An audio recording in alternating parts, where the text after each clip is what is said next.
안녕 얘들아. 자, 오늘은 새로운 소단원 가족 단위와 가족 생활과 법에 대해서 배워볼게요. 자, 우리가 첫 번째 중단원에서는 민법의 의의와 민법의 기본 원리를 배웠고, 두 번째 중단원에서는 계약의 의미와 불법행위와 손해배상에 대해서 배웠습니다. 이번에는 마지막 단원 가족관계, 가족생활과 법에 대해서 배워보도록 하겠습니다. 특히 오늘 내용은 혼인에 관련된 내용인데 교과서 128에서 130페이지까지 진행을 해보도록 할게요.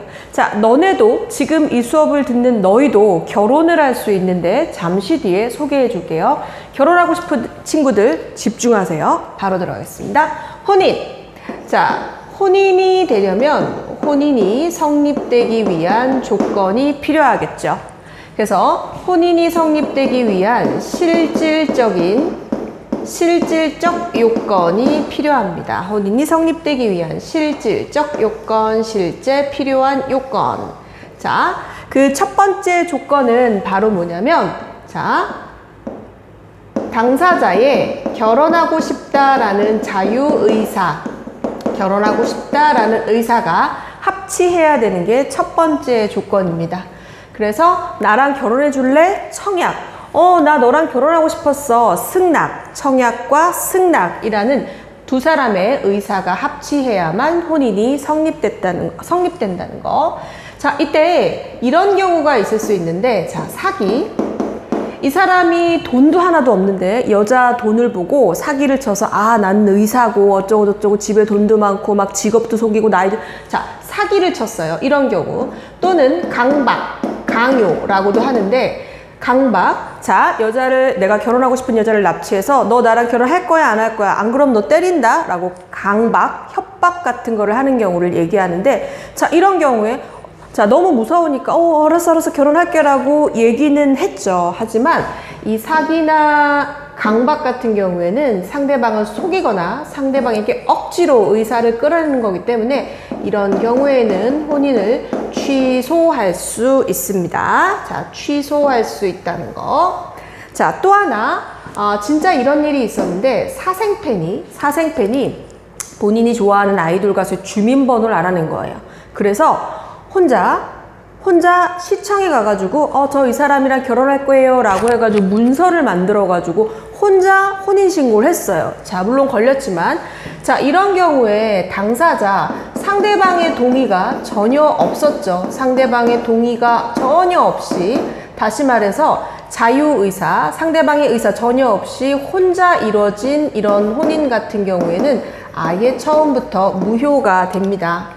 자, 무효 처리할 수가 있다는 거 알아두셔야 될 것 같아요. 무효와 취소인 경우. 그래서 첫 번째 조건, 두 사람의 자유로운 의사가 합치해야 된다라는 게 첫 번째 조건. 자, 두 번째 조건은 혼인하기 위한 연령 기준이 되어야 합니다. 혼인하기 위한 연령 기준. 자, 혼인하기 위한 연령은, 자, 여기 잘 들어야 돼요. 결혼하고 싶은 사람 잘 들으세요. 자, 19세 이상은 우리가 성인으로 보기 때문에, 이 경우에는 부모의 동의 없어도 본인이 자유롭게 결혼할 수 있습니다. 하지만 여러분들 18세인 경우에, 자, 만 18세 이상인 경우에 너네에 해당되겠지? 그러니까 올해 생일이 지난 사람, 만 18세 이상의 경우에는 부모의 동의를 받으면 혼인할 수 있습니다. 그러니까 너네가 지금 올해 생일이 지난 경우 교복을 입고도 결혼을 할 수 있다는 거지. 결혼식장에 교복 입고 들어가는 거지 뭐. 자, 그래서 여기서 중요한 건 18세 너네 나이의 경우에는 부모의 동의를 받으면 결혼할 수 있다는 거. 그럼 오늘 결혼하고 싶은 사람들은 부모님 저녁에 찾아가서 무릎 꿇고 저 이 친구랑 결혼해도 될까요? 라고 부모의 동의만 받으면 여러분들도 결혼할 수 있습니다. 자, 잘 알아두세요. 자, 세 번째 조건은 또 뭐가 있냐면 근친혼, 법에서 정한 친척 간의 결혼이 아닐 것. 또 중혼 금지. 자, 한 번에 여러 사람과 중복해서 결혼할 수 없습니다. 이 사람과 결혼하고 이 사람과 결혼하고, 물론 이 사람과 결혼했다가 이혼하고 다른 사람과 결혼하는 건 중혼이 아니에요. 중혼은 한 번에 여러 사람과 중복해서 결혼하는 것을 의미합니다. 그래서 혼인의 실질적 요건은 자유의사 합치, 연령 충족, 근친혼 아니고 중혼이 아닐 경우에 혼인할 수 있다라는 거. 자, 혼인의 실질적 요건 말고 혼인의 형식적 요건도 있습니다. 혼인의 형식, 혼인을 하는데 어떤 형식이 필요할까요? 선생님, 결혼식장에서 드레스 입고 턱시도 입고 이렇게 결혼하는 거 아닐까요? 혼인의 형식. 자, 그런데 이건 법이잖아요. 우리가 알고 있는 것과 다릅니다. 자, 이러한 자유로운 의사, 나이, 이런 조건들이 다 갖춰진다면 이제 두 사람은 자, 어디로 가게 되냐면 남양주 시청이나 주민자치센터에 가서 혼인신고, 우리 두 사람 이 위에 조건 아무 이상 없거든요. 저희 혼인신고 하겠습니다 라고 혼인신고가 필요합니다. 결혼식장, 청첩장이 형식적 요건이 아니라 남양주 시청이나 주민자치센터에 가서 혼인신고를 해야만 이것이 결혼의 완벽한 형식이 되는 거죠. 실제로 예식장이나 청첩장은 큰 의미가 없습니다. 자, 여러분 그럼 여기서 중요한 내용 하나 들어가도록 할게요. 자, 혼인을 하기 위해서는 이 두 가지 요건을 모두 갖춰야 됩니다. 그래서 우리나라에서는 자, 이거 지우고 다시 들어갈게요. 자, 우리나라에서는 실질적 요건과 형식적 요건 이 두 가지를 모두 갖춘 경우에 뭐라고 표현하냐면 이 경우를 법률혼이라고 합니다. 법률혼. 법에서 정한 혼인의 요건을 모두 갖췄다. 실질적 요건과 혼인신고라는 형식적 요건의 두 가지를 모두 갖췄기 때문에 이 경우를 우리는 법률혼이라고 표현을 합니다. 그리고 우리나라는 법률혼주의를 채택하고 있고요. 두 가지를 모두 갖춰야 되는. 자, 그런데 어떤 경우에 이 두 가지를 모두 갖추지 못하고 실질적 요건만 갖춘 사람도 있습니다. 이 실질적인 요건만. 그러니까 두 사람이 혼인신고는 하지 않고 이 조건을 충족하고 함께 사는 거죠. 자, 이때 우리는 이거를 일반적으로 쌤 이거 동거 아니에요? 자, 그런데 여기서 말하는 건 그냥 단순하게 함께 사는 동거의 의미가 아니라 사실 이 사람들은 부부나 다름없는 관계죠. 그래서 이러한 실질적 요건만 갖춘 혼인신고를 하지 않고 실질적인 요건만 갖춘 이 사람을 사실혼, 사실 부부나 다름없는데 혼인신고만 하지 않은 상태인 거죠.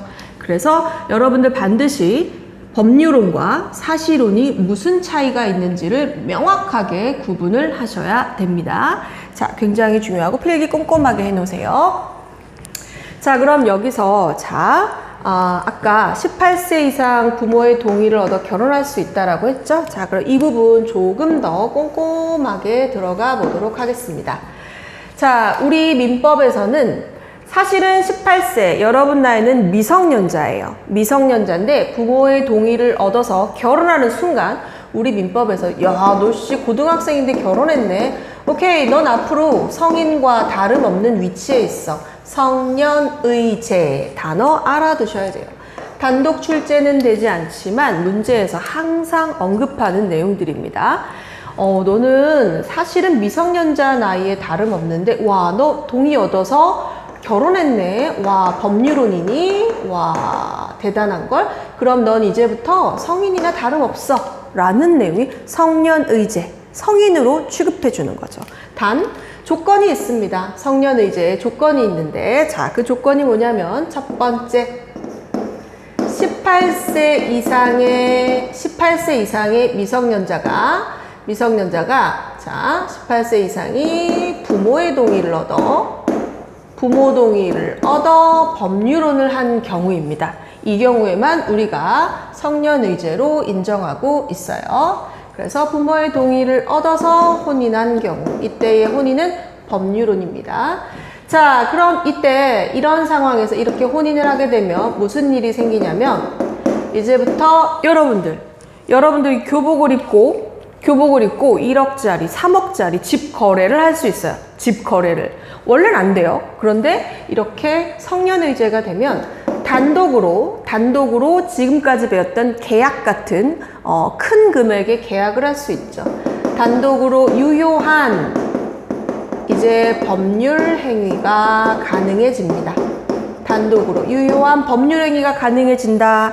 자, 이거 굉장히 중요한 내용인데 여러분, 단독으로 유효한 법률 행위가 가능해진다. 결국은 원래는 제한 능력자였던 사람이 법률혼을 하게 되면서 성년으로 인정받기 때문에 단독으로 부모의 동의 없이, 이 말 뜻은 부모의 동의 없이 법률 행위가 가능하다는 거죠. 결국 행위 능력이 생긴다라는 의미입니다. 행위 능력, 제한 능력자가 행위 능력이 생긴다라는 의미죠. 자, 그런데 여러분, 이런 경우 생각해 볼 수 있을 것 같아요. 자, 내가 너무너무 사랑하는 친구가 18살에 결혼했는데 결혼하니까 너무 안 맞아. 그래서 한 6개월 뒤에, 뭐 1년 뒤에 이혼을 했어요. 여전히 미성년자야. 자, 선생님, 그러면은 이게 결혼하면은 행위 능력이 생기는데 이혼하면은 사라지나요? 아니에요. 한번 인정된 능력은 계속 인정됩니다. 그래서 이혼한 후에도 미성년자 28세가 이혼한 이후에도 이 행위 능력은 유지가 됩니다. 이혼한 이후에도 이 행위 능력은 유지가 돼요. 그래서 여러분들은 아파트를 3억짜리를 사고 팔 수도 있고 뭐 몇천만 원짜리 계약도 부모의 동의 없이 계속해서 할 수 있다는 거죠. 와, 선생님, 이거 너무 괜찮네요. 저 내일 빨리 결혼해야 되겠어요. 왜? 이제 이거 성인이 되니까 저걸 이제 술집 가서 술도 마음껏 먹을 수 있고, 편의점 가서 담배도 살 수 있고, 이런 거 아닌가요? 자, 안 돼요. 자, 굉장히 중요한 내용. 자, 이런 것들은 민법에서만 적용됩니다. 민법에서만 적용이 되고, 민법 이외에 다른 공법 영역에서는 적용이 되지 않습니다. 적용이 되지 않아요. 그러니까 이 말인즉슨 우리가 지금까지 배웠던 민법에서 계약을 할 때 부모의 동의 없이 할 수 있다라는 얘기지, 여러분들이 성년의제가 됐다고 해서 공법 영역에서 술, 담배를 살 수 있다라는 건 아니고, 술집 가서 술을 먹을 수 있다는 얘기도 아니에요. 마찬가지로 선거에 참여할 수 있다는 얘기도 아닌 거죠. 그래서 성년의제는 민법의 영역에서만 적용된다라는 거 굉장히 중요합니다. 자, 이해했죠? 자, 그럼 이제 결혼을 할지 말지 결정했죠? 자, 들어갈게요. 자, 이쪽으로 다시 돌아오도록 하겠습니다. 자, 이번에는 혼인의 효력에 대해서 배워보도록 할게요. 자, 혼인을 하면 어떤 효과가 발생하는지 하나하나 알아보도록 할게요. 첫 번째, 혼인을 하게 되면 새로운 친족 관계가 형성됩니다. 장인, 장모, 시어머니, 시누이, 이런 친족, 자, 새로운 가족 관계가 형성된다라는 거. 두 번째, 혼인을 했기 때문에 두 사람은 함께 동거하고 서로를 부양해야 될 의무가 생깁니다. 동거, 부양의 의무. 뭐 특별히 어려운 내용이 아니죠. 자, 여기 아래 공간이 좁아서 선생님이 여기 옆에다가 필기를 좀 할게요. 아주 중요한 내용 필기를 하나 하겠습니다. 자, 여기 아래다 적고 선생님이 옆에다 적을게요. 자, 부부 혼인 이후에 우리 민법에서는 부부별산제를 인정하고 있습니다. 부부별산제, 중요한 내용이에요. 이 단어의 뜻은 혼인한 이후에도 부부는 별도로 재산을 관리할 수 있다는 거. 부부는 별도로 자신의 재산을 관리할 수 있다는 겁니다. 그래서 이런 거, 어떤 남자가 뭐야, 저 여자 재산이 10억이나 돼? 나는 재산이 한 1억밖에 없는데, 오케이, 나 저 여자랑 결혼해가지고 저 여자 재산을 내가 이런 나쁜 마음을 먹을 수도 있겠죠. 최악의 상황에서. 하지만 혼인 전에 가지고 있던 재산, 그리고 혼인 중에 자기 명의, 월급 같은 거, 자기 명의로 형성된 재산은 부부별산제에 근거해서 부부의 재산은 별도로 재산을 관리하고 운영할 수 있다는 거 알아두셔야 돼요. 이거와 더불어서 또 중요한 내용이 뭐가 있냐면, 그래서 자, 여기는 정말 꼭 알아두셔야 돼요. 혼인 중에 자기 명의로 형성된 재산은 서로 별도로 관리되기 때문에 부부 한쪽이 진 상대방의 빚, 이걸 채무라고 하는데 상대방의 빚을 갚을 의무가 없습니다. 자, 이 내용 굉장히 중요합니다. 자, 다시 한번 설명할게요. 자, 여러분, 재산은 내가 가지고 있는 돈도 재산이지만 빚도 재산이에요. 이건 마이너스의 재산인데, 자, 이때 상대방의 빚. 자, 우리 드라마 같은 거 보면은 남편이 사채로 한 5억을 썼어요. 사채로 5억을. 그럼 사채업자가 우리 집에 와가지고 당신 남편이 우리한테 5억 빚졌다고 당신이랑 딸이 앞으로 갚아 라고 나오는 드라마가 종종 있는데 민법에서는 아무 효력이 없습니다.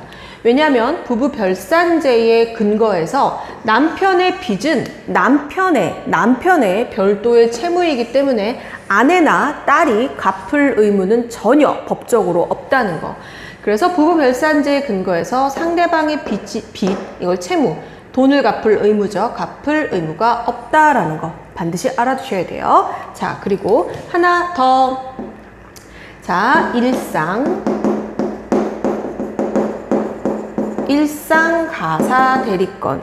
살짝 대비되는 내용이라고 보셔도 될 것 같아요. 일상가사 대리권. 이 단어의 뜻은 부부는 결혼을 하면 일상적인 집안일은 함께 대리한다라는 건 일상적인 집안일은 서로 대신해서 함께 한다라는 거. 일상적인 집안일은 서로 대신해서 함께 운영을 한다라는 그런 뜻입니다. 일상적인 일이 뭐가 있냐면 그래서 부부는 생활비 서로 함께 지출해서 운영해야 되고 또 아이가 있다면 아이의 양육비 함께 이건 일상적인 집안일이잖아요. 함께 비용을 지불해야 되고 또 뭐 집에 세금 낼 게 있다 또는 월세 뭐 이런 것들 월세, 전월세 이런 돈 뭐 또 양육비 여러분들 뭐 학원비, 교육비 이런 것들이 있겠죠. 자, 이런 등등등등 부부는 일상적인 집안일을 서로 대신해서 함께 해야 될 의무가 있기 때문에 지금 필기해 놓은 이런 것들은 비용을 공동으로 부담해야 됩니다. 공동으로. 그래서 자, 이번에도 역시 중요한 내용. 그래서 일상가사 대리권에 의거해서 자, 상대방이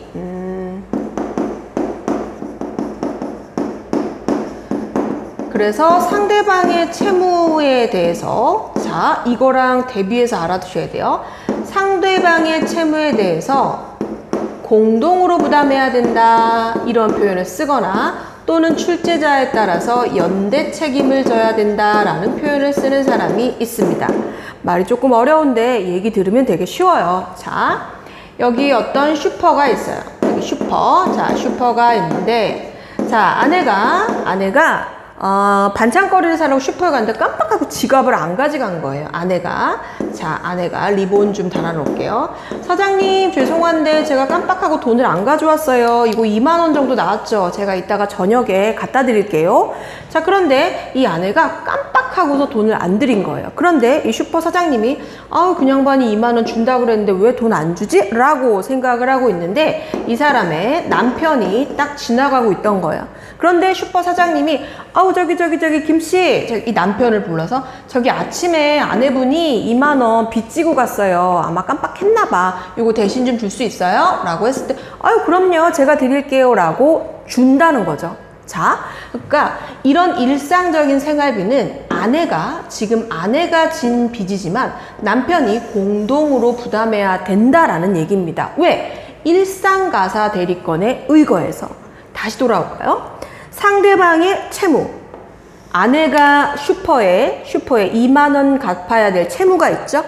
상대방의 채무에 대해서 서로 공동으로 부담하고 아내의 빚도 남편이 공동으로 부담하고 이걸 또 연대해서 함께 책임진다라고 얘기하는 겁니다. 자, 여러분 필기 정말 잘 해놔야 되고 마지막으로 한 가지만 더 얘기하고 마치도록 하겠습니다. 다음 시간에 들어갈 내용과 관련된 건데 자, 아까 이 부분 자, 우리 이 사실혼 관계 있죠? 사실혼 관계 이 단어 살짝 지울게요. 자, 사실혼과 법률혼은 우리 민법에서는 법률혼 원칙입니다. 법률혼을 채택하고 있어요.